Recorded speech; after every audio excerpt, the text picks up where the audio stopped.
Fala galerinha, sejam muito bem-vindos ao Futebol News, o seu canal de informações sobre o mundo do futebol. Pessoal, antes de começar o vídeo, eu quero falar um pouco da minha demora aqui para fazer vídeos, né, pessoal? Que eu trabalho, está sendo muito complicado minha rotina, muito cansativa. Nas folgas eu também estou tendo que trabalhar, né, para juntar uma renda melhor. Mas é isso, não quero criar desculpas, né, dar migués a respeito disso, mas eu prometo que vou tentar ter mais constância aqui no canal e trazer mais vídeos para vocês. Agora vamos ao que interessa, que temos polêmica hoje, né, para falar. Uma opinião minha a respeito da situação financeira do Clube de Regatas Vasco da Gama, juntamente com a 777. Esse início de semana para a torcida vascaína não tem sido nada animadora. No início da semana, ou seja, no domingo, o Vasco perdeu de 1-0 em pleno São Januário para o Santos. E nessa segunda-feira foi descoberto em vários portais de notícias que a 777 está fazendo dívidas com o Vasco da Gama. Ou seja, contratou vários jogadores, cerca de 110 milhões de reais em reforços, mas ainda tem dívidas a ser pagas, como direito de imagem, repasse para jogadores. Por exemplo, o Capasso foi comprado por quase 2 milhões de dólares, que na cotação, lá no tempo, a cotação estava em mais ou menos 7 milhões de reais. E o Vasco ainda deve o Atlético Tucumã essas parcelas a respeito do Capasso. O presidente do Atlético Tucumã, da Argentina, foi procurado para saber se a notícia era verdade e ele confirmou que a 777, juntamente com o Vasco, está sim devendo ainda pela compra do Capasso. A mesma situação acontece com o Nacional do Uruguai, que lá foi comprado o Pumita Rodrigues, ou seja, o Puma Rodrigues, por cerca de 2 milhões de dólares, que na cotação no tempo estava 10 milhões de reais no tempo. E o Vasco ainda deve parcelas e até mesmo o valor do Pumita Rodrigues, que são 10 milhões de reais, juntamente ao Nacional do Uruguai. Então, pessoal, são repasses significativos de reforços de peso. Eu não entendo até hoje porque o Capasso não está jogando. Não sei se foi porque aquela falha dele contra o Flamengo no Carioca, mas isso é assunto para outro vídeo. Mas, pessoal,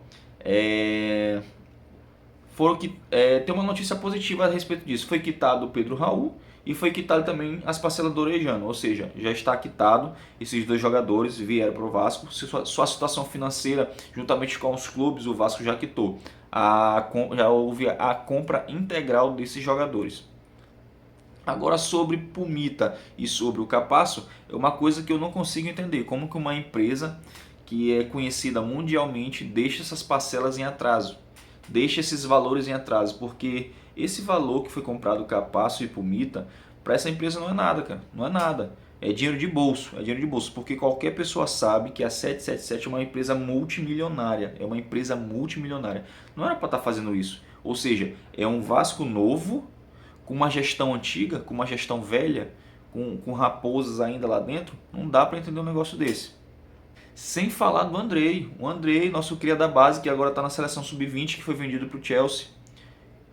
Muitos vão falar assim, mas tem que ter amor ao clube. Ele tem que jogar. Pessoal, trabalhe sem receber.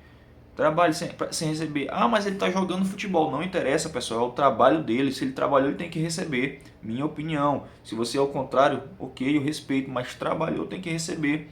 O Andrei está totalmente certo. Agora o advogado ele está querendo, sabe fazer? Acionar o Vasco na justiça para que o Vasco quite logo essa situação. Um repasse de 12 milhões, pessoal. 12 milhões para 777 não é nada, pessoal. Entendeu? É minha opinião. Só que tem uma observação a ser feita nisso. E já eu conto para vocês. Mas por enquanto tem um aporte da 777 prevista para o Vasco ainda esse ano. Em setembro está previsto um aporte financeiro para o Vasco no valor de 190 milhões. E espero que esse dinheiro seja bem distribuído para ali para o Vasco. Reforços, quitar dívidas e principalmente, pessoal, o Vasco precisa de um camisa 10. E urgentemente mudar de treinador. Não dá para o seu Maurício Barbieri continuar no Vasco, ok? Agora, voltando ao tema, né, que é a 777, uma observação que tem que ser feita, minha percepção, quem for contra pode discordar. Muita gente está falando, mas a 77 ia mudar o quadro do Vasco, mas a 77 ia mudar isso, ia mudar aquilo do Vasco. Ok, concordo, e está mudando. Ah, mas os resultados não estão vindo. Vão chegar, minha opinião. Sabe por quê? Se não fosse a 777, se não fosse aquele Vasco de antigamente, o Vasco sem ser o Vasco SAF, ruim ou não, nós não teríamos o Pedro Raul. Ruim ou não, o Alex Teixeira não ia continuar. Ruim ou não, não iria ter, não, a gente não ia ter o Jair, nós não iríamos ter o Ivan, mesmo que esteja no banco, muito menos o Léo Jardim, não ia ter o Léo Pelé, não ia ter o Capasso. Então, pessoal, se fosse ainda o Vasco sem ser a SAF, e o Vasco de hoje do Brasileirão Série A 2023 seria um time de Série C e Série D. Essa é a realidade, infelizmente essa é a verdade. A 777 chegou no Vasco ruim ou não, mas trouxe melhorias no futebol do Vasco. O que precisa é o quê? Seu Paulo Brax criar vergonha na cara e contratar um técnico de verdade para o Clube de Regatas Vasco da Gama. A 77 pecou em alguma coisa, 777 pecou em alguma coisa, ok, errou nisso ou naquilo, mas são coisas que dá para consertar. Agora falar, estão acabando com o Vasco. Pessoal, o Vasco, desculpa falar, é uma realidade. Eu sou vascaíno, eu tenho propriedade de falar. O Vasco está na sarjeta há anos, pessoal. Eu não estou diminuindo aqui a grandeza do Vasco igual o seu Barbieri fez lá naquela entrevista, depois do Santos, na coletiva depois do jogo contra o Santos. Estou aqui falando uma realidade. Infelizmente, o Vasco economicamente estava numa sarjeta. E se continuasse sem a 777, a gente é só jogar mais um Brasileirão para cair. O Vasco não conseguiu segurar o Germancano, cara. O Vasco não conseguiu segurar o Germancano. Eu não estou desprezando o Germancano. Estou falando que era só pagar o cara. Só isso. O Vasco não tinha dinheiro para isso. Então, como é que o Vasco não tinha dinheiro para isso e agora está faltando para isso, para aquilo? A 777 já comprou vários jogadores. Já quitou o Pedro Raul, já quitou o Orejano. E eu acredito que vai quitar também a situação do Capasso e do Pumita. Atrasou, mas nada que uma renegociação não resolva o assunto. Agora, comparar o Vasco SAF, a situação financeira, com o antigo Vasco, vocês estão de brincadeira. Pessoal, não tem nem comparação. Se hoje o Vasco não fosse SAF, provavelmente o Vasco, se não fosse a torcida também, a torcida que é principal disso, o Vasco estaria de portas fechadas, pessoal. Ainda bem que a instituição Vasco da Gama tem uma torcida nacional, de tamanho nacional. Se fosse uma torcida de tamanho regional, como tem o Cruzeiro, como tem o Atlético Mineiro, pessoal, é a realidade, eu não estou criticando a torcida de ninguém, estou falando a realidade. Se fosse uma torcida regional, pessoal, o Vasco já estaria de portas fechadas por tudo que passou. Mas graças a Deus o Vasco tem uma torcida de tamanho nacional. Onde você vai tem Vasco. E não é 5, 6, 7 não. Então, se não fosse essa torcida, o Vasco já estaria fechando as portas também.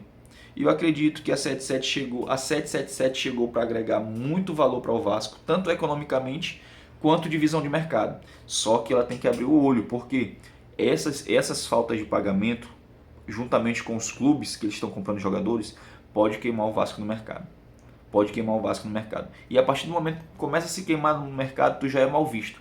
Então a 777 tem que prestar atenção no que vai fazer no Vasco, porque é um clube novo, mas a gestão tem que ser diferente também. A gestão tem que ser nova, porque se continuar do mesmo modelo que estava nos anos anteriores, não vai adiantar ter dinheiro. Vai fazer o que sabe o que vai acontecer se continuar assim? Vai gastar dinheiro aqui, gastar dinheiro ali, comprando refúgio aqui, comprando jogador perna de pau ali, pereba do outro lado, e vai continuar na mesma. Um clube que vai cair um ano, vai subir depois, aí cai de novo, passa 2 anos fazendo graça, não disputa uma Libertadores, não disputa um título de nada, entendeu? E vai continuar na mesmice. Então é isso, pessoal. É o que eu tinha para falar para vocês. Eu espero que essa situação do André seja resolvida, a do Capasso e do Pumita também seja resolvida, para que a torcida tenha um pouco de paz. Vamos ter uma sequência aí horrível, cara. São Paulo, depois tem o Fortaleza e depois o Flamengo. O Vasco ganha, ok, tá sendo otimista, beleza, mas pelo futebol apresentado é difícil acreditar nisso. Pelo futebol que o Vasco vem apresentando, é difícil acreditar nisso. Mas isso é tema para outro vídeo, eu espero que vocês tenham gostado. Foi minha opinião sobre o que está acontecendo com o Vasco. Se vocês discordam, ok, tem o ponto de vista de vocês, eu tenho o meu. E é isso, pessoal. Até mais, até a próxima, falou!